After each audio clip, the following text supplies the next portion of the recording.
Hello दोस्तों, स्वागत है आप सबका आपके अपने यूट्यूब चैनल पंख मोर में। उम्मीद है आप सब ने पिछली वीडियो मैंने हिस्ट्री का जो सिलेबस डिस्कस किया था आपने जरूर देखा होगा।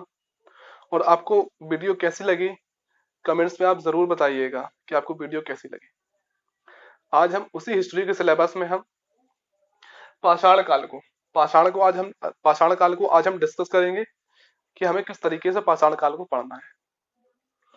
बहुत ज्यादा फालतू की बातें नहीं करेंगे, हम केवल इतना पढ़ेंगे कि प्रीवियस ईयर में पेपर किस तरीके से बनते हैं और हम एग्जाम हॉल में बगैर प्रेशर लिए, चाहे हमारा एग्जाम 6 महीने बाद हो चाहे 7 महीने बाद हो, हम आसानी के साथ क्वेश्चनों को टैकल कर पाए। क्योंकि हमें बहुत ज्यादा 15-20 पेज 25 पेज पढ़ने से कोई फायदा नहीं है कि जब हम क्वेश्चनों को हल ही नहीं कर पाते। हम केवल उतना ही पढ़ेंगे कि जिस तरीके से हम आने वाले प्रश्नों को सॉल्व कर सके। न केवल हमसे केवल प्रश्न पाषाण काल से पूछने वाला है, संपूर्ण हिस्ट्री से प्रश्न हमसे पूछे जाते हैं, जिसमें पाषाण काल एक टॉपिक की तरह है जो हमें पढ़ना है। इस तरीके से हम पढ़ेंगे कि हमसे कोई क्वेश्चन छूट ना पाए। तो चलिए दोस्तों, शुरू करते हैं हम पाषाण काल को। तो सबसे पहले हम देखते हैं कि प्राग ऐतिहासिक काल, आद ऐतिहासिक काल और ऐतिहासिक काल क्या होता है। प्राग ऐतिहासिक काल, आद ऐतिहासिक काल और ऐतिहासिक काल।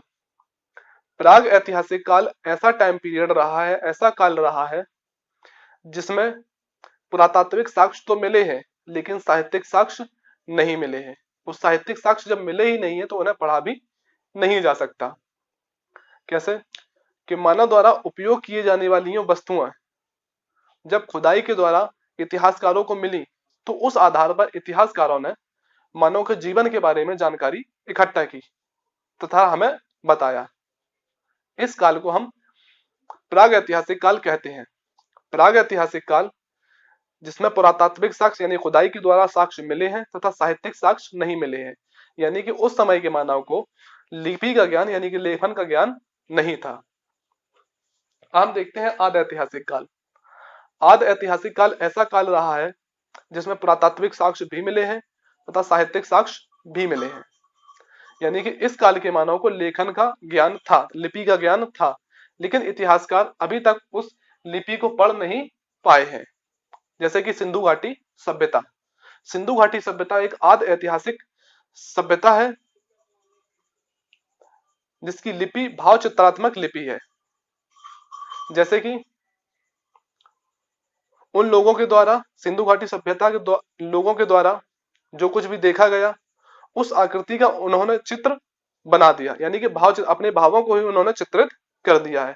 अब देखते हैं हम ऐतिहासिक काल। ऐतिहासिक काल ऐसा टाइम पीरियड है जिसमें पुरातात्विक साक्ष्य मिले हैं, साहित्यिक साक्ष्य मिले हैं तथा उन्हें भी उसे इतिहासकारों द्वारा पढ़ा भी गया है। इसमें मेनली हम वैदिक सभ्यता के बारे में पढ़ते हैं। वैदिक सभ्यता यानी 600-1500 ईसा पूर्व से लेकर अब तक का जो इतिहास रहा है उसे हम ऐतिहासिक काल के अंदर पढ़ते हैं। सिंधु घाटी सभ्यता को हम आद ऐतिहासिक काल में पढ़ेंगे। पाषाण काल को हम प्राग ऐतिहासिक काल जिसमें पुरातात्विक साक्ष्य मिले हैं लेकिन साहित्यिक साक्ष्य नहीं मिले हैं, इसमें हम पाषाण काल को पढ़ते हैं। अब देखते हैं हम कुछ इतिहास के बारे में। इतिहास क्या है, यानी कि भूतकाल में घटित समस्त घटनाएं, उनको हम इतिहास कहते हैं। जिनके द्वारा भविष्य में सुधार किया जा सकता है उसे हम इतिहास कहते हैं। इतिहास के जनक एसएससी में तथा यूपीपीसीएस में फैक्ट के रूप में कई बार पूछा गया है कि इतिहास के जनक हम किन्हें कहा जाता है, कि इतिहास के जनक हेरोडोटस को कहा जाता है। ये पहला नाम है जो मैंने आपको बताया है। इतिहास के जनक हेरोडोटस को कहा जाता है। इतिहास जो शब्द है ग्रीक भाषा के हिस्टोरिया शब्द से बना है, ये भी पूछा गया है। अब आते हैं हम पाषाण काल यानी कि स्टोन एज। पाषाण काल क्या होता है, जब प्राचीन मानव यानी कि प्राकृतिक मानव का जब उद्भव हो रहा था, प्राकृतिक मानव आधुनिक भारत की ओर जब प्राकृतिक मानव जब आधुनिक मानव की ओर बढ़ रहा था, तब मानव का विकास धीरे धीरे क्रमिक रूप से हुआ।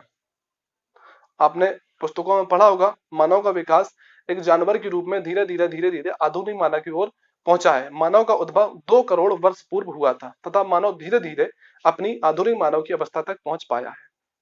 इस बीच मानव के जीवन में विभिन्न तरह के पड़ाव आए, विभिन्न तरह के परिवर्तन आए। इसी परिवर्तनों को हम शुरू से लेकर लास्ट तक इतिहास के रूप में हम देखते हैं। सबसे पहले हम देखते हैं पाषाण काल, यानी कि मानव का वो काल जिसमें मानव द्वारा सिर्फ और सिर्फ पत्थरों का उपयोग किया गया, उसे हम कहते हैं पाषाण काल। अपने शिकार के लिए, रहने के लिए, सब कुछ यानी कि समस्त क्रियाओं के लिए पत्थर का उपयोग किया गया, उसे हम पाषाण काल कहते हैं। ये मानव द्वारा उपयोग किया जाना प्रारंभिक काल है। तो पाषाण काल जो कि 25 लाख बीसी से लेकर 10,000 बीसी तक रहा है। अब कुछ बच्चे कहेंगे कि हमें 10,000 बीसी तक पढ़ा है, तो पाषाण काल से सिंधु घाटी सभ्यता या ताम्र पाषाण काल एक दिन में ही परिवर्तित नहीं हो गया। जिस बीच ताम्र पाषाण काल चल रहा था उसी बीच पाषाण काल चल रहा था, और जिस बीच ताम्र पाषाण काल चल रहा था उसी बीच सिंधु घाटी सभ्यता भी चल रही थी। यानी क्रमिक परिवर्तन धीरे धीरे होता गया है। अब देखते हैं हम पुरापाषाण काल, मध्य पाषाण काल और नवपाषाण काल। पुरापाषाण काल क्या होता है, मध्य पाषाण काल क्या होता है और नवपाषाण क्या होता है, जी हम सभी देखेंगे। पुरापाषाण काल जो कि 25 लाख बीसी से लेकर 10,000 बीसी तक, मध्य पाषाण काल जो कि 10,000 बीसी से 4,000 बीसी तक, और जो नवपाषाण काल 4,000 बीसी से 10,000 बीसी तक रहा है। पुरापाषाण काल, मध्य पाषाण काल, नवपाषाण काल में हम क्यों बांटते हैं कि मानव के धीरे धीरे जो परिवर्तन हो रहा था मानव जीवन में, मानव रहन सहन में तथा प्रकृति में बहुत सारे परिवर्तन हुए, जिससे मानव के जीवन में, खान पान में, रहन सहन में, वेशभूषा में परिवर्तन आया तथा मानव की आकृति में भी परिवर्तन आया। इस परिवर्तन के आधार पर हम 3 भागों में बांटते हैं। पुरापाषाण काल जो कि 25 लाख बीसी से 10,000 बीसी तक रहा है, काफी लंबा टाइम पीरियड है। इसको भी हम पत्थरों में होने वाली आकृति के आधार पर 3 भागों में बांटते हैं। निम्न पुरापाषाण काल, मध्य पुरापाषाण काल और उच्च पुरापाषाण काल। निम्न पुरापाषाण जो कि 25 लाख बीसी से लेकर 1,000 बीसी तक, 1 लाख बीसी तक। मध्य पुरापाषाण काल 1 लाख बीसी से 40,000 बीसी तक। उच्च पुरापाषाण काल जो कि 40,000 बीसी 10,000 बीसी तक रहा है। निम्न पुरापाषाण काल, मध्य पुरापाषाण काल और उच्च पुरापाषाण काल में क्या परिवर्तन है देखते हैं कि मानव द्वारा पत्थरों की आकृति में होने वाले परिवर्तन को ही हम 3 भागों में बांटते हैं। यानी कि जो निम्न पुरापाषाण काल है, मानव द्वारा इस काल में चौड़ी मुख आकृति की तथा बेडोल आकृति के पत्थरों का उपयोग किया गया। ये पत्थर ऐसे पत्थर होते थे जिनमें मानव हस्तक्षेप न करके प्रकृति से उठा के ही अपने प्रयोग में लाता था। जैसे कि नदी घाटियों में जल द्वारा जिन पत्थरों को काट दिया जाता था, जिन पत्थरों को कुछ शेप्ड आकृति दे दी जाती थी, वो मानव द्वारा उपयोग किए जाते थे। उन पत्थरों को कोई धार तथा उन्हें तेज पहना नहीं किया जाता था। जैसे कि कुछ पत्थर मिले हैं, जैसे कि कुछ आकृतियां मिली हैं, जैसे कि इस काल में जो पत्थर का उपयोग किया जाता था वो आता था क्वार्टजाइट पत्थर। निम्न पुरापाषाण काल में क्वार्टजाइट पत्थर का प्रयोग किया जाता था। क्वार्टजाइट पत्थर अन्य पत्थरों के मुकाबले में काफी सख्त पत्थर होता था। इसमें जो आकृतियां मिली हैं जैसे कि हस्त कुंठार, विदारणी, खंडक और गंडासा, ये मिली है। और भीकासा पत्थर का उपयोग भी इसमें किया जाता था। अब क्वेश्चन आपसे इसमें कैसे बनेगा, पूछेगा कि हस्त कुंठार, विदारणी, खंडक या गंडासा का उपयोग किस काल में किया जाता था, या फिर आप में पुरापाषाण काल देगा या आपको निम्न पुरापाषाण काल देगा। इनमें से जो कोई भी आपको दिखता है वो आप उसमें टिक कर सकते हैं। अब आता है मध्य पाषाण काल जो कि 1 लाख बीसी से लेकर 40,000 बीसी के बीच मध्य पाषाण काल रहता है। इसमें जिस पत्थर का उपयोग किया गया, जैस्पर और चर्ड पत्थरों का उपयोग किया गया। ऐसा बिल्कुल नहीं है कि जो प्राचीन इससे पहले जिस काल में पत्थरों का उपयोग किया जाता था वो पत्थरों का प्रचलन बंद हो गया। क्वार्टजाइट पत्थर की तुलना में जैस्पर तथा चर्ड पत्थर तेज तथा अत्यधिक मजबूत प्रकृति के थे, इसलिए मानव द्वारा जैस्पर और चर्ड पत्थरों का उपयोग किया गया। जैस्पर तथा चर्ड पत्थरों से बेदनी, फलक भेदक तथा खुरचनी का आकृतियां कुछ बनाई गई जिन्हें मानव द्वारा उपयोग किया गया। इस काल में यानी कि मध्य पुरापाषाण काल में फलकनुमा आकृतियों का प्रचलन अत्यधिक रहा है।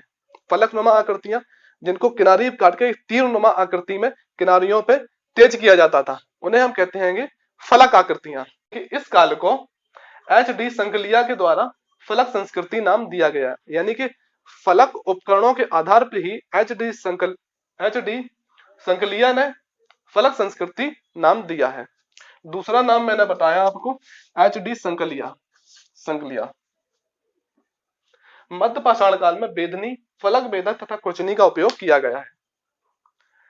इसके बाद में आते हैं उच्च पुरापाषाण काल में, जो कि 40,000 बीसी से 10,000 बीसी तक रहा है। इसमें जिस पत्थर का उपयोग किया गया है, फ्लिंट का उपयोग किया गया है। इसमें जो आकृतियां मिली हैं, जैसे कि तरणी, छोटे फलक वाले उपकरण जो कि 5 सेंटीमीटर से कुछ बड़े आकार के पत्थर मिले हैं। तथा इसी उच्च पुरापाषाण काल में होमो सेपियंस मानव का उद्भव होता है, यानी कि इससे पहले जो मानव था वो होमो सेपियंस मानव नहीं था। पूछता है कि होमो सेपियंस मानव का उद्भव किस काल में हुआ, तो आपको बताना है पाषाण काल या उच्च पुरापाषाण काल। पुरापाषाण काल या उच्च पुरापाषाण काल में होमो सेपियंस मानव का उद्भव होता है। तो हमने देखा कि सबसे पहले हमने प्राग ऐतिहासिक काल, आदि ऐतिहासिक काल और ऐतिहासिक काल को समझा। इसके बाद में हमने पाषाण काल देखा, क्या टाइम पीरियड रहा है, तथा पाषाण काल को हमने पुरापाषाण काल, मध्य पाषाण काल और नवपाषाण काल में बांटा। पुरापाषाण काल काफी लंबा काल होने के कारण हमने तथा पत्थरों की आकृति में होने वाले परिवर्तन के आधार पर हमने निम्न पुरापाषाण काल, मध्य पुरापाषाण काल और उच्च पुरापाषाण काल में बांटा। क्यों बांटा हैगा? इन पत्थरों में होने वाली परिवर्तन तथा विभिन्न आकृतियों के पत्थरों के यूज के आधार पर हमने इसको 3 भागों में बांटा है। हम देखते हैं कि प्राग ऐतिहासिक काल की खोज किसने की है। प्राग ऐतिहासिक काल की खोज 1863 में एक वैज्ञानिक है जिनका नाम है रॉबर्ट ब्रूस फुट। 1863 में वैज्ञानिक रॉबर्ट ब्रूस फुट यानी कि इतिहासकार है रॉबर्ट ब्रूस फुट के द्वारा तमिलनाडु के पल्लवरम में एक कुल्हाड़ी खोजी गई, जिसके के आधार पर इन्होंने बताया कि प्राग ऐतिहासिक की काल की खोज रॉबर्ट ब्रूस फुट ने की है। तीसरा नाम मैंने बताया आपको रॉबर्ट ब्रूस फुट। पहला नाम बताया हेरोडोटस जो कि इतिहास के जनक है। दूसरा नाम मैंने आपको बताया कि जो कि एच डी संकलिया है, जिन्होंने फलक संस्कृति कहा है मध्य पुरापाषाण काल को। तीसरा नाम बताया मैंने रॉबर्ट ब्रूस फुट, जिन्होंने प्राग ऐतिहासिक काल की खोज की है। कई बार पीसीएस में तथा एसएससी एग्जाम में यही हजारों बार यही क्वेश्चन बना है कि प्राग ऐतिहासिक काल की खोज किसने की, या प्राग ऐतिहासिक काल का जनक किन्हें कहा जाता है, तो रॉबर्ट ब्रूस फुट ने की है। प्राग ऐतिहासिक काल की खोज कब की है, यह भी क्वेश्चन बना है कि प्राग ऐतिहासिक काल की खोज रॉबर्ट ब्रूस फुट ने कब की, तो 1863 में। कहां की, तो तमिलनाडु के पल्लवरम में। क्या खोजा था, एक कुल्हाड़ी यानी कि हाथ से चलने वाली कुल्हाड़ी को खोजा था इन्होंने। रॉबर्ट ब्रूस फुट कौन थे, पीसीएस में एक बार पूछा गया था कि रॉबर्ट ब्रूस फुट कौन है, तो कई ऑप्शन दिए गए थे। मैं आपको बता दूं, पुरातत्वविद तथा एक भूगर्भ वेत्ता है, एक भूगर्भ वैज्ञानिक है रॉबर्ट ब्रूस फुट। अब देखते हैं हम पुरातत्व विभाग। कई बार पूछा गया है कि पुरातत्व विभाग की स्थापना किसने की थी तथा कब की थी। पुरातत्व विभाग की स्थापना 1861 में अलेक्जेंडर, एक अंग्रेज अलेक्जेंडर कनिंघम के द्वारा। चौथा मैंने जो नाम बताया है आपको अलेक्जेंडर कनिंघम के द्वारा 1861 में पुरातत्व विभाग की स्थापना की जाती है। वर्तमान में पुरातत्व विभाग संस्कृतीय मंत्रालय के अधीन है। किसके अधीन है, संस्कृतीय मंत्रालय के अधीन है। अब देखते हैं हम कुछ, ये मैंने पॉइंट लिखे हैं जो काफी इंपॉर्टेंट है और तथा इनमें काफी कंफ्यूजन बनती है। जैसे कि प्राचीनतम धान के साक्ष्य कहां से मिले हैं, प्राचीनतम गेहूं के साक्ष्य कहां से मिले हैं, प्राचीनतम चावल के साक्ष्य कहां से मिले हैं, इनमें काफी कंफ्यूजन। और सबसे ज्यादा कंफ्यूजन कि प्राचीनतम कृषि के साक्ष्य कहां से मिले हैं, जो कि मुझे नवपाषाण काल में पढ़ाना चाहिए था, लेकिन मैंने ये पॉइंट अलग से पूछे जाते हैं तो मैंने इनको अलग से लिखा है। देखते हैं अब सबसे पुराने उपकरण जो मिले हैं। सबसे पुराने उपकरण बोरी महाराष्ट्र से मिले हैं। आपको एक फैक्ट के रूप में पूछा जा सकता है और पूछा गया है पीसीएस में एक बार, सबसे पुराने उपकरण बोरी महाराष्ट्र से मिले हैं। कहां से मिले हैं, बोरी महाराष्ट्र से। इसको हम ऐसे याद कर सकते हैं कि जैसे कि कोई बोरी हमारे यहाँ है और पुराने उपकरण, कोई पुरानी वस्तुएं डली हैं, उनको हम बोरी में भरकर कहीं डाल देते हैं, पुरानी वस्तुओं को, यानी सबसे पुराने उपकरण बोरी महाराष्ट्र में मिले हैं। नवपाषाण काल में, ये जो मैंने स्थल लिखे हैं ये नवपाषाण काल के, पूछता है आपको तो आप नवपाषाण काल ही बताएंगे, क्योंकि नवपाषाण काल में ही कृषि की खोज होती है, जो कि अभी हम देखेंगे। पूछता है, एक फैक्ट के रूप में पूछता है कि राख के टीले कहाँ पर मिले हैं, राख की टेलों की खोज कहाँ की गई है। राख की टीलों की खोज पिकलीहल संगनकल्लू कर्नाटक में की गई है। कहाँ की गई है? पिकलीहल संगनकल्लू, पिकलीहल संगनकल्लू, पिकलीहल संगनकल्लू में राख के टीलों की खोज की गई है। इसके बाद में पूछता है प्राचीनतम धान के साक्ष्य, प्राचीनतम गेहूं के साक्ष्य और प्राचीनतम चावल के साक्ष्य। तो सबसे पहले प्राचीनतम जो धान के साक्ष्य मिले हैं, यानी कि धान की भूसी के जो प्राचीनतम साक्ष्य मिले हैं, वो कोल्डी हवा बेलन घाटी इलाहाबाद से मिले, यानी प्रयागराज से कोल्डी हवा से प्राचीनतम धान की भूसी के साक्ष्य मिले हैं। प्राचीनतम चावल के साक्ष्य जो मिले हैं लहुरा देव संत कबीर नगर उत्तर प्रदेश से मिले हैं। प्राचीनतम जो चावल के साक्ष्य मिले हैं वो लहुरा देव संत कबीर नगर से मिले हैं।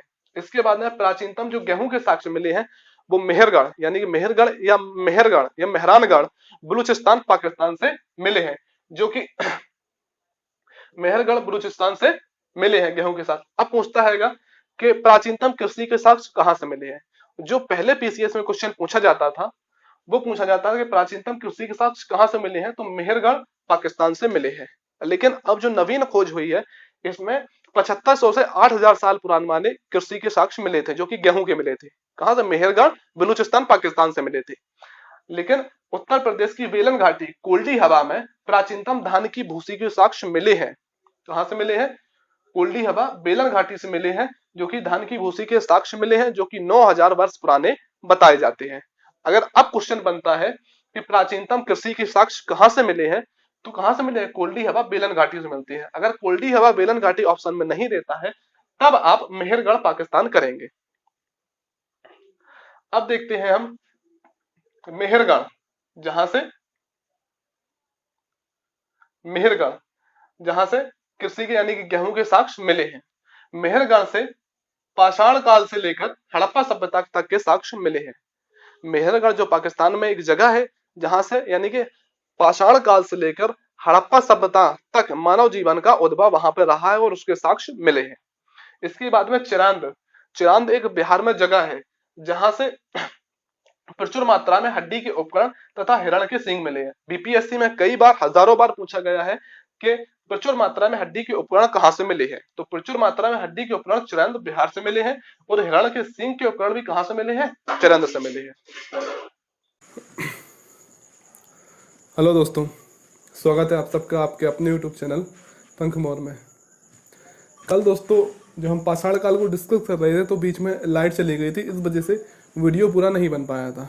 तो बचे हुए पोर्शन को आज हम कवर करेंगे। कल लाइट का काफ़ी इंतज़ार किया पर लाइट नहीं आई, तो मैंने सोचा चलो अब कल ही वीडियो को शूट करेंगे। तो आज हम बचे हुए पोर्शन को देखते हैं। तो हम चिरांद जो कि जगह है बिहार में जहाँ से प्रचुर मात्रा में हड्डी के उपकरण तथा हिरण के सींग मिले हैं, यहाँ तक हम डिस्कस कर चुके थे। अब हम देखते हैं कि बीसी और एडी क्या होता है। बीसी और एडी को पिछली जो हिस्ट्री का सिलेबस मैंने डिस्कस किया था उसमें मैंने बताया था कि बीसी और एडी क्या होता है। बीसी मतलब 0 ईस्वी को यानी कि ईसा मसीह को जन्म को हम 0 ईस्वी मान लेते हैं। इससे पहले का जो काल रहता है वो रहता है बिफोर क्राइस्ट। इसके बाद वाला जो काल है वो होता है एना डोमिनी यानी कि ईस्वी, ये है ईस्वी पूर्व। एनसीईआरटी में एक टर्म और देता है सीई यानी कि कॉमन एरा, इसे भी हम ईस्वी कहते हैं, और होता है बीसीई यानी कि बिफोर कॉमन एरा, ईस्वी पूर्व। मैंने सोचा ये आपको बता दिया जाए। हम देखते हैं कि पूरा पाषाण काल, मध्य पाषाण काल और नव पाषाण काल क्या होता है। पैलियोलिथिक, मेसोलिथिक और नियोलिथिक। इंग्लिश टर्म्स मैंने इसलिए लिखा है कि आपसे कभी पेपर में पूछता है और पूछा भी गया है बीपीएससी में एक बार कि स्फटिक और क्वार्टजाइट पत्थरों का उपयोग किस काल में किया गया। आपको ऑप्शन दिए गए थे पैलियोलिथिक, मेसोलिथिक और नियोलिथिक। जो बच्चे पुरा पाषाण काल, मध्य पाषाण काल, नव पाषाण काल पढ़ के गए थे उन्हें ऑप्शन पता ही नहीं लगे कि ऑप्शन कहाँ से आए थे, तो इसलिए मैंने ये लिखा है। अभी जब हम क्वेश्चन करेंगे तो उसमें देखेंगे किस तरीके से क्वेश्चन पूछे गए थे। तो हम देखते हैं सबसे पहले पुरा पाषाण काल यानी कि पैलियोलिथिक। पैलियो का मतलब होता है पुरा और लिथिक का मतलब होता है पत्थर यानी कि पुराना पत्थर। मैसो का मतलब होता है मध्य और लिथिक का मतलब पत्थर यानी कि मध्य के पत्थर, और नियो का मतलब नया और लिथिक का मतलब पत्थर, जो ग्रीक भाषा के सारे शब्द हैं। अब देखते हैं पुरा पाषाण काल में जो मानव द्वारा पत्थरों का उपयोग किया गया वो थे स्फटिक और क्वार्ट्जाइट पत्थर। स्फटिक और क्वार्ट्जाइट पत्थरों का उपयोग मानव द्वारा पुरा पाषाण काल में किया गया, जो कि अन्य पत्थरों की तुलना में अत्यधिक मजबूत हुआ करते थे, जो कि शिकार करने तथा विभिन्न तरह के मानव के उपयोग में काम आते थे। इस काल का जो मानव था वो लोग शिकारी थे, आकेठक थे और खाद्य संग्राहक थे। आपको बस एक टर्म को याद रखना है, यानी कि पुरा पाषाण काल का जो मानव था वो आकेठक मानव था। कैसा मानव था? आकेठक। आकेठक मतलब शिकार करता था मानव और खाद्य संग्राहक था, यानी खाद्य का संग्रह करता था पर पूर्णतः संग्रह नहीं करता था। इस काल का जो पुरा पाषाण काल का मानव था उसे पशुपालन का ज्ञान नहीं था। आग थी, यानी कि उस टाइम पे आग थी, यानी कि जंगलों में लगने वाली आग दावानल उस टाइम पर भी लगती थी, यानी कि आग थी लेकिन मानव को उस पर काबू करने का यानी नियंत्रण करना नहीं जानता था मानव, तथा उसका उपयोग जानता था कि आग का क्या उपयोग है। पशुपालन का ज्ञान मानव को नहीं था, आग का ज्ञान इस टाइम पे नहीं था। प्राकृतिक मानव जीवन, यानी कि मानव का जो जीवन था पूर्णतः प्रकृति पर निर्भर था। मानव अपनी तरफ से कोई कृत्रिम चीज नहीं बनाता था, ना ही कुछ करता था, संपूर्ण प्रकृति पर निर्भर रहता था। यानी कि कच्चा मांस खाता था शिकार द्वारा, कुछ कंदमूल फल भी खाता था, गुफाओं में रहता था, तथा गुफाओं में, पेड़ की डालियों में, बरसात में, ऐसी सब हर मौसम में जंगलों में ही पूर्णतः प्राकृतिक मानव था। खाना कच्चा मांस एवं कंदमूल फल वगैरह थे। मानव झुंड में रहता था, यानी कि पुरा पाषाण काल का जो मानव था वो झुंड में रहता था, तथा जंगली जानवरों की तुलना में ना तो मानव के पास पैने नाखून थे, ना ही तेज धार वाले दांत थे। अब ये ना होने के कारण मानव द्वारा जो जंगली जानवर का शिकार किया जाता था अपने खाद्य के लिए, वो जब मानव झुंड में रहेगा तभी शिकार कर पाएगा। तो इसलिए मानव छोटे 10-15 लोगों के झुंड में रहा करता था, गुफाओं तथा पेड़ों पर रहता था। यानी कि विकास जो हुआ है वो प्ले स्टोन युग में हुआ है पुरा पाषाण काल के मानव का विकास। अब प्ले स्टोन युग क्या होता है देख लेते हैं। प्ले स्टोन युग ऐसा युग जब समस्त पृथ्वी के मैदानी भागों में तथा कर्क रेखा के आसपास के जो एरिया थे, जो मैदानी भाग थे जहां घास वर्तमान में जमी हुई है, उनमें बर्फ का जमाव हुआ करता था। अत्यधिक मात्रा में बर्फ जमी हुई थी। इसी कारण पशुपालन, जो घास को जो जानवर खाते थे, उनका विकास नहीं हुआ था। प्ले स्टोन युग का विकास, प्ले स्टोन युग में पुरा पाषाण काल को हम पढ़ते हैं, यानी कि जब समस्त पृथ्वी पर यानी कि अधिकांश भाग पर बर्फ जमी हुई थी। अब इसमें हम देखते हैं कि स्थल, इसके पुरा पाषाण कालीन स्थल कहाँ से मिले हैं। कि सबसे ज्यादा जो क्वेश्चन पूछा जाता है इन्हीं स्थलों से पूछा जाता है। क्वेश्चन किस तरीके से बनता है कि आपसे पूछेगा पुरा पाषाण कालीन स्थलों को बताइए, इनमें से कौन सा पुरा पाषाण कालीन स्थल है, या इनमें से कौन सा पुरा पाषाण कालीन स्थल नहीं है। आप तभी बता पाएंगे जब आपको पता होगा कि कौन सा पुरा पाषाण कालीन स्थल है। दूसरा क्वेश्चन बनता है कि हाथ की कुल्हाड़ी, फलक उपकरण, प्राचीन चित्रकारी कहाँ से प्राप्त हुई है, तथा ये चित्रकारी किस काल की है। ऐसे क्वेश्चन आपसे पूछे जाते हैं। तो हम देखते हैं कि कौन कौन से पुरा पाषाण कालीन स्थल है। मेनली सभी मैंने इंपॉर्टेंट लिखे हैं जो प्रीवियस ईयर में पेपर पीसीएस में, एसएससी वगैरह में पूछे गए हैं। बहुत ज़्यादा लिखेंगे तो हम इनमें मध्य पाषाण कालीन और नव पाषाण काल में हम फिर कंफ्यूज होंगे, इसलिए मैंने ज़्यादा नहीं लिखा है। वही क्वेश्चन लिखे हैं जो ज़्यादातर एग्जाम में बनते हैं और मोस्टली यही क्वेश्चन पूछे जाते हैं। जो पहला स्थल मैंने लिखा है पहलगांव, जम्मू कश्मीर। कई बार पूछा गया है कि पहलगांव जो जम्मू कश्मीर का है वो किस काल का स्थल है, जो कि एक पुरा पाषाण कालीन स्थल है। जम्मू कश्मीर में 2 और स्थल हम पढ़ेंगे, बुर्ज ओम और गुम्फा कराल, जो कि नव पाषाण कालीन स्थल है। तो इसमें फिर कंफ्यूजन होता है, इसलिए मैं बता दूं पहलगांव यानी कि पुराने जो लोग होते थे वो ताकतवर तथा पहलवान की तरह उनमें ताकत होती थी। अब याद रख सकते हैं जो पहलगांव जम्मू कश्मीर में पुरा पाषाण कालीन एक स्थल है।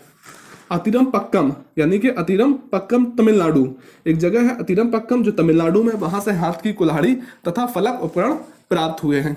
भीमबेटका की गुफाएं जो कि मध्य प्रदेश में नर्मदा घाटी, मध्य प्रदेश में रायसेन जिला नर्मदा घाटी में स्थित है। भीमबेटका की गुफाओं की जो खोज की थी वो BS बंकर या BS बाकड़कर, एनसीईआरटी में ऐसा ही लिखा है कि BS बंकर के द्वारा भीमबेटका की गुफाओं की खोज की गई है। तो भीमबेटका की गुफाएं कैसी हैं? पुरापाषाण कालीन एक गुफाएं हैं जो कि मध्य प्रदेश के रायसेन जिले में नर्मदा घाटी में स्थित है।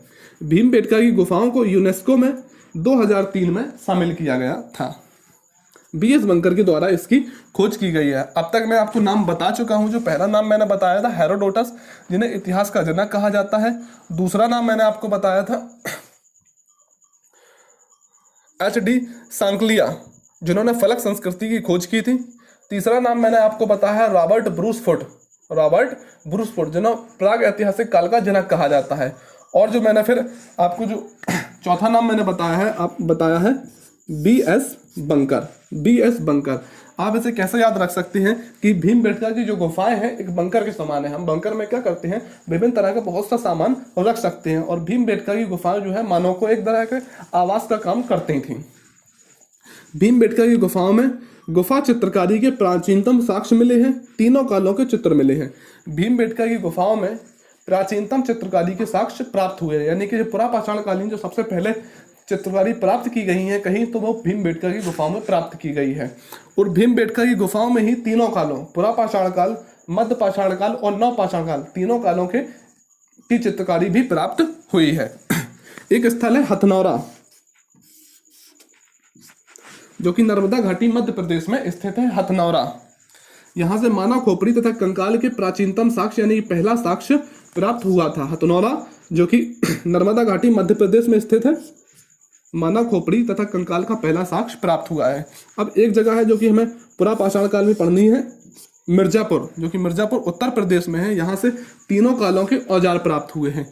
तीनों कालों की अगर हम बात करें चित्रकारी कहाँ से प्राप्त हुई है, तो भीमबेटका की गुफाओं मध्य प्रदेश रायसेन जिला नर्मदा घाटी से प्राप्त हुआ है। ये तीनों क्वेश्चन अलग अलग एग्जाम में पूछे जा चुके हैं कि भीमबेटका की गुफाएं कहाँ है, मध्य प्रदेश में है, किस जिले में है, रायसेन में है, किस घाटी में है, नर्मदा घाटी में स्थित है। ये भी पूछा गया है एमपीपीएससी में कई बार कि भीमबेटका की गुफाओं को तथा अन्य एग्जाम में कब शामिल किया गया यूनेस्को में, तो 2003 में शामिल किया गया है। चित्रकारी अगर पूछे कि तीनों कालों की चित्रकारी कहाँ से प्राप्त हुई है, तो भीमबेटका की गुफाओं से प्राप्त हुई है। तीनों कालों के जो औजार प्राप्त हुए हैं हमें, तो मिर्जापुर उत्तर प्रदेश से प्राप्त हुए हैं। एक हमें जो पुरापाषाण काल में महत्वपूर्ण स्थल है वो है बेलन घाटी, जो कि मिर्जापुर में एक जगह है जहाँ पे बेलन घाटी, मिर्जापुर में बेलन घाटी में जो खुदाई की गई थी, तो जी.एस. शर्मा जो कि इलाहाबाद विश्वविद्यालय के प्रोफेसर थे। पीसीएस में कई बार यूपी पीसीएस में पूछा गया है कि जो बेलन घाटी की खुदाई की गई है किसके निर्देशन में की गई थी, तो जी.एस. शर्मा के निर्देशन में, जो कि इलाहाबाद विश्वविद्यालय के प्रोफेसर थे, खुदाई की गई थी। बेलन घाटी में एक जगह है लोदहा नाला में हड्डी निर्मित मातृ देवी की प्रतिमा प्राप्त हुई है। लोदहा नाला से हड्डी निर्मित मातृ देवी की प्रतिमा प्राप्त हुई है, ये भी कई बार पूछा गया है।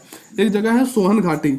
ऑल ओवर अगर आपसे पूछता है कि चापर चेपिंग पेबुल संस्कृति के साक्ष्य कहाँ से मिले हैं, चापर चेपिंग पेबुल संस्कृति के साक्ष्य कहाँ से मिले हैं, तो सोहन घाटी पाकिस्तान से प्राप्त हुए हैं। चापर चेपिंग पेबुल संस्कृति क्या है, संस्कृतियां क्या होती हैं? मानव जो कि पुरापाषाण कालीन झुंडों में रहता था, यानी कि 20, 25, 30 लोगों के झुंडों में रहा करता था। आवागमन का साधन कम था, लोग अपने झुंडों को छोड़कर दूसरों में नहीं जाते थे। वही जो झुंड होते थे वो कोई झुंड आगे है, कोई झुंड पीछे है, इन्हीं को हम संस्कृति कहते थे। चापर चेपिंग पेबुल संस्कृति के जो साक्ष्य मिले हैं वो सोहन घाटी पाकिस्तान से मिले हैं। अतिरम पक्कम, जो हमने पहले देखा कि अतिरम पक्कम तमिलनाडु में हाथ की कुल्हाड़ी तथा फलक उपकरण प्राप्त हुए हैं। अतिरम पक्कम से में हैंड हेल्ड संस्कृति के उपकरण प्राप्त हुए, यानी कि जो हाथ की कुल्हाड़ी है और फलक उपकरण है जो हैंड हेल्ड है, यानी हाथ से यूज किए जाने वाले उपकरण है, इसलिए हम इसे हैंड हेल्ड संस्कृति कहते हैं। सबसे पहले हमने देखा पुरापाषाण काल। आइए एक बार रिवीजन कर लेते हैं कि पुरापाषाण कालीन जो स्थल थे वो स्फटिक क्वार्टजाइट के थे। यहाँ के लोग, मुख्यतः आपको याद रखना है कि आखेटक थे। अब इससे ही सारी कहानी बनेगी। आखेटक थे तो पशुपालन का ज्ञान नहीं था, कृषि का ज्ञान नहीं था, प्राकृतिक मानव था, कच्चा मांस खाता था तथा झुंडों में रहता था और गुफाओं तथा पेड़ों पर रहता था। इसका विकास जो हुआ है वो प्ले स्टोन युग से हुआ है, जब पृथ्वी के अधिकांश भागों में बर्फ जमी हुई थी। अब हम आते हैं, इसके कुछ हमने स्थल देखे, जैसे कि अतिरम पक्कम, भीमबेटका की गुफाएं जिनकी खोज बीएस बंकर द्वारा की गई है, हथनौरा, मिर्जापुर, बेलन घाटी, लोदहा नाला, सोहन घाटी और अतिरम पक्कम, ये हमने स्थल देखे जो कि पुरापाषाण कालीन स्थल है। अब हम देखते हैं मध्य पाषाण कालीन स्थल यानी कि मध्य पाषाण काल, जिसे हम कहते हैं मेसोलिथिक। इसमें जो मुख्यतः यूज किया गया है पत्थरों को, वो माइक्रोलिथ पत्थरों का उपयोग किया गया है, जो कि 5 सेंटीमीटर से भी छोटे हुआ करते थे। आप समझ सकते हैं कि 5 सेंटीमीटर से छोटे छोटे धारदार उपकरणों का, पत्थर पाषाण उपकरणों का मानव द्वारा यूज किया गया है। यहाँ पे हम मानव के कुछ लक्षण देखेंगे कि पशुपालन की जो शुरुआत होती है वो मध्य पाषाण काल से होती है, क्योंकि यहाँ परिवर्तन जो आया वो आया है हेलियोसीन युग में। मध्य पाषाण काल और नव पाषाण काल नियोलिथिक को हम हेलियोसीन युग में पढ़ते हैं। हेलियोसीन ऐसा युग है जब पृथ्वी का ग्लोबल वार्मिंग तथा ग्रीन हाउस गैसें तब नहीं थी, ग्लोबल वार्मिंग के कारण धीरे धीरे पृथ्वी का जब तापमान बढ़ने लगा तो बर्फों का पिघलना शुरू हुआ। जिन मैदानी भागों में बर्फ जमी हुई थी उन मैदानी भागों से बर्फ पिघली तथा घासों का, जो जानवरों द्वारा चरा जाता है, उन घासों का उद्भव हुआ। और धीरे धीरे इसी क्रम में घासों को खाने वाले जानवरों का भी उद्भव हुआ, जैसे कि खरगोश है, बकरी है, भेड़ है, गाय भैंस है, इनका उद्भव हुआ। तथा मानव द्वारा जब इनका उद्भव हुआ तो मानव द्वारा इनका पालन भी शुरू किया गया। यहीं से मध्य पाषाण काल से ही हमें पशुपालन की शुरुआत होती है, जो कि कई बार पूछा जाता है कि पशुपालन की शुरुआत कब हुई, तो मध्य पाषाण कालीन से, मध्य पाषाण काल से, जो कि मेसोलिथिक युग से हुई है। पहला पालतू जो पशु बनाया गया मनुष्य द्वारा, किसे बनाया गया, तो पहला पालतू पशु जो बनाया गया वो कुत्ते को मानव द्वारा पहला पालतू पशु बनाया गया। इस टाइम का जो मानव था आखेटक मानव से संग्राहक मानव बन चुका था। मानव यहाँ पे खाद्य का संग्राहक था, लेकिन पूर्णतः खाद्य का संग्राहक नहीं था पूरा पाषाण काल।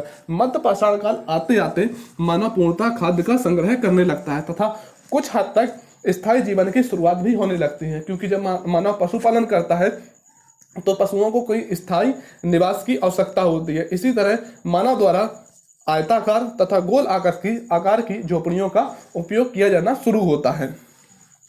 यहीं पर बाण का प्रयोग भी होना शुरू हो जाता है। और बाण में, तीर में, जहाँ पे अब लोहे का उपयोग होता है, तो उस समय लोग फलक आकृति के तीर का लकड़ी में हो, चाहे वो किसी उपकरण में हो, चाहे पत्थर का ही तीर बनाया जाए, फिलहाल तो लकड़ी का पीछे लगा के और आगे पत्थर की नोक लगा के बाण बनाया जाता था। अब इसके जो सबसे इम्पोर्टेंट स्थल है उन्हें हम देखते हैं कि पशुपालन का जो पहला साक्ष्य प्राप्त हुआ है हमें आदमगढ़ मध्य प्रदेश से प्राप्त हुआ है। बागौर राजस्थान से और आदमगढ़ मध्य प्रदेश से पशुपालन के साक्ष्य प्राप्त हुए हैं। दोनों आपको ऑप्शन में कभी नहीं देगा, अगर देता है तो आदमगढ़ को ही आप टिक करेंगे। आदमगढ़ मध्य प्रदेश से पशुपालन का पहला साक्ष्य प्राप्त हुआ है। इसके बाद बागौर राजस्थान से पशुपालन का साक्ष्य प्राप्त हुआ है। एक मैंने बताया आपको बागौर और दूसरा बताया आदमगढ़। अब देखते हैं सर्वाधिक मानव कंकाल। सर्वाधिक मानव कंकाल कहाँ से प्राप्त हुए हैं, तो लेक हिया, जो कि एक जगह है प्रयागराज में।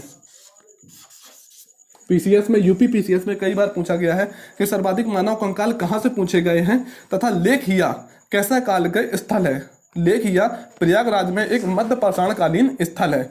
बागौर और आदमगढ़ भी मध्य पाषाण कालीन स्थल है जहाँ से पशुपालन के साक्ष्य प्राप्त हुए हैं।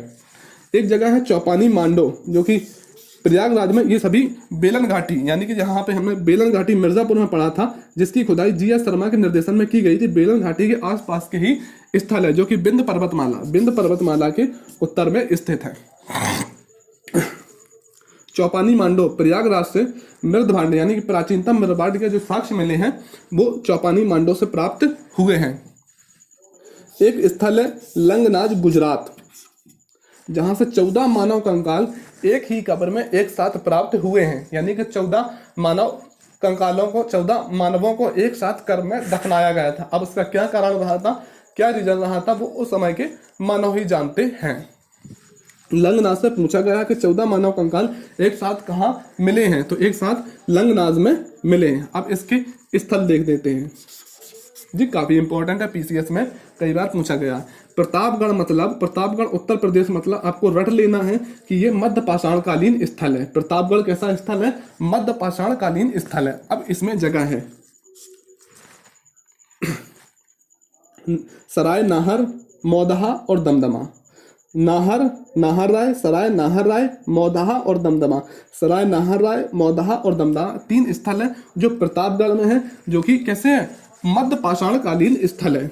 अब यहाँ से क्या प्राप्त हुआ है, सराय नाहर राय से स्तंभगर्त, युद्ध के साक्ष्य, 4 नर कंकाल एक ही कब्र में, मृत संस्कार की विधि, यानी कि मृत संस्कार की जो मृतक संस्कार की जो विधियां थी, दोनों विधि मिली है। मृतक संस्कार की उस समय 2 विधियां हुआ करती थी, एक पूर्ण मृत संस्कार विधि, एक आंशिक। पूर्ण में तो संपूर्ण मानव को अस्थियों को दफना दिया जाता था, तथा आंशिक जो समाधान विधि होती थी उसमें मानव की कुछ अस्थियों को ही दफनाया जाता था, उसे आंशिक समाधान कहते हैं। यहाँ से दोनों तरह के संस्कारों की विधि मिली है।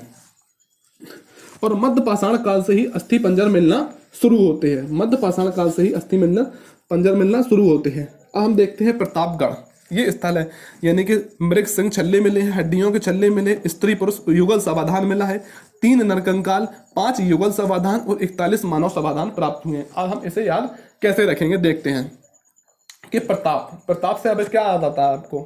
प्रताप किसी राजा का नाम, यानी कि महाराणा प्रताप। प्रताप का मतलब राजा। अब राजा क्या करता है? युद्ध करता है अपनी जनता के लिए या फिर अपनी रानी के लिए। तो जो प्रताप, मेलनी प्रताप जो जगह है, रानी ने कहा राजा से कि मुझे मृग के सींग के छल्ले, यानी कि हड्डियों के, मृग सींग के हड्डियों के छल्ले ला के दो। तो राजा ने कहा कैसी बातें करती हो रानी, मैं आपको जरूर ला के दूंगा। तो राजा ने पूछा रानी से आपकी जरूरत क्या है? तो रानी ने कहा कि मृग के सींग के जो हड्डियों के छल्ले हो उन्हें पाकर हम अमर हो सकते हैं, अमर हो सकते हैं। तो राजा ने कहा मैं जरूर ला के दूंगा। अब देखते हैं कहानी क्या है। गया, यानी कि नाहर राय में सबसे पहले गया राजा। तो वहां पे स्तंभ गर्त में, यानी कि एक गड्ढे में राजा की युद्ध होता है।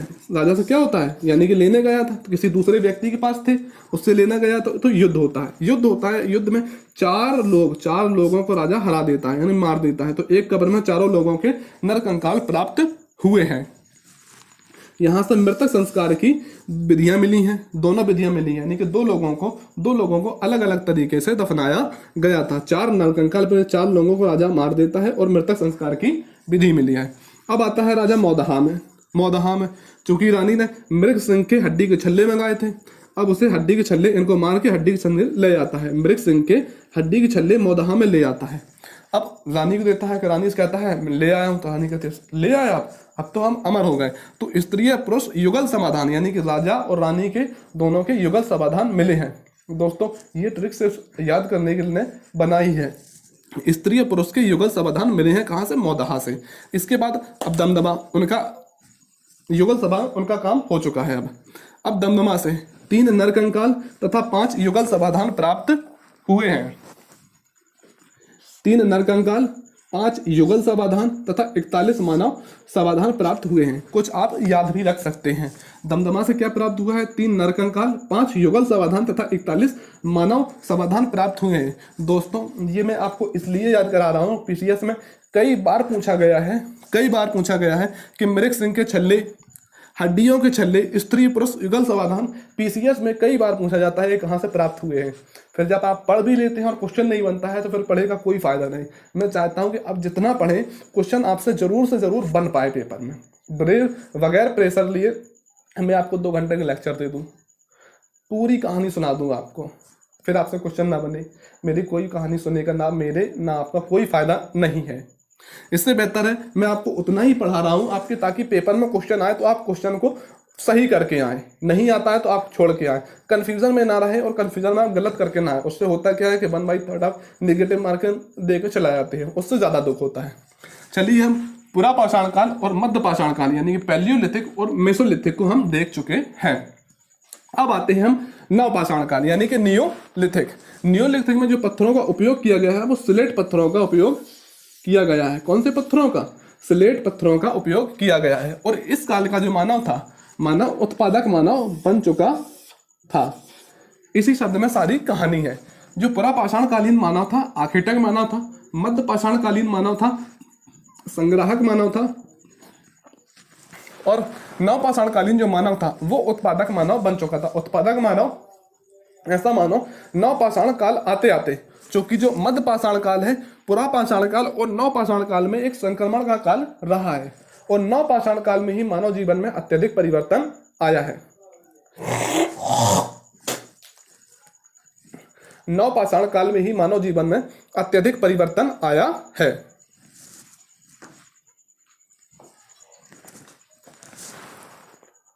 नवपाषाण कालीन मानव उत्पादक मानव बन चुका है। यानी कि उत्पादक मानव से अर्थ इस तरह के मानव से है कि मानव अब कृषि की जानकारी हो चुकी है मानव को, यानी कि मानव कृषि के साक्ष्यों की जानकारी नव पाषाण काल से प्राप्त हुई है। मानव अब कृषि के साक्ष्य प्राप्त हुए, मानी मानव अब कृषि का उत्पादन करना शुरू कर दिया था। जैसे ही कृषि की शुरुआत होती है, स्थायी जीवन का भी शुरुआत होती है। स्थायी जीवन का मतलब जैसे कि आपके कहीं पे खेत हैं, तो आपके खेत हैं कि आप उन खेतों को छोड़ के कहीं जाते हैं, आप अपना रहन सहन, अपना बसेरा वहीं बनाएंगे।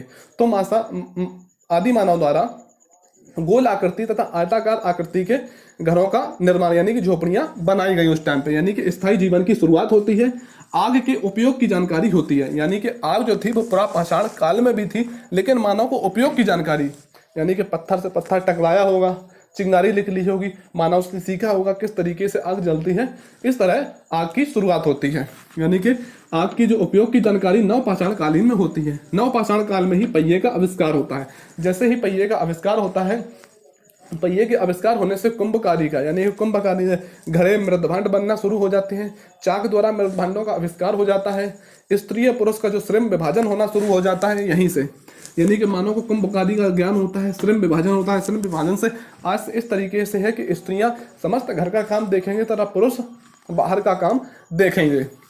मिट्टी के बर्तनों का विकास होता है। तो अब इसमें एक और फैक्ट बनता है जो कि मानव द्वारा उपयोग किया गया, मानव द्वारा उगाया गया पहला अन्न कौन सा था, पहला अनाज कौन सा था। तो मानव द्वारा उगाया गया पहला जो खाद्य था वो था जौ, और मानव द्वारा खाया गया पहला जो खाद्य था वो था गेहूं। यानी कि मानव द्वारा जो उगाया गया पहला खाद्य था वो जौ था।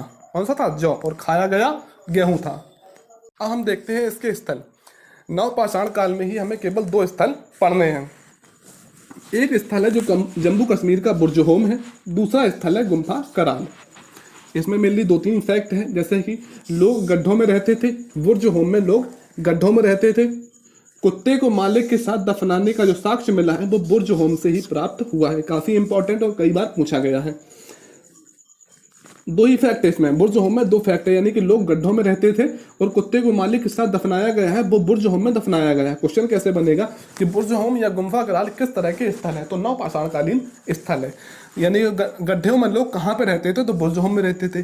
कुत्ते के साथ माला को कहाँ दफनाया गया है? तो बुर्जहोम में दफनाया गया था। अब देखते हैं गुम्फा कराल में कृषि तथा पशुपालन के जो सम्मिश्रण साक्ष्य प्राप्त हुए, यानी कि एक साथ में कृषि तथा पशुपालन के जो साक्ष्य प्राप्त हुए हैं वो हमें प्राप्त हुए गुम्फा कराल जम्मू कश्मीर से प्राप्त हुए हैं।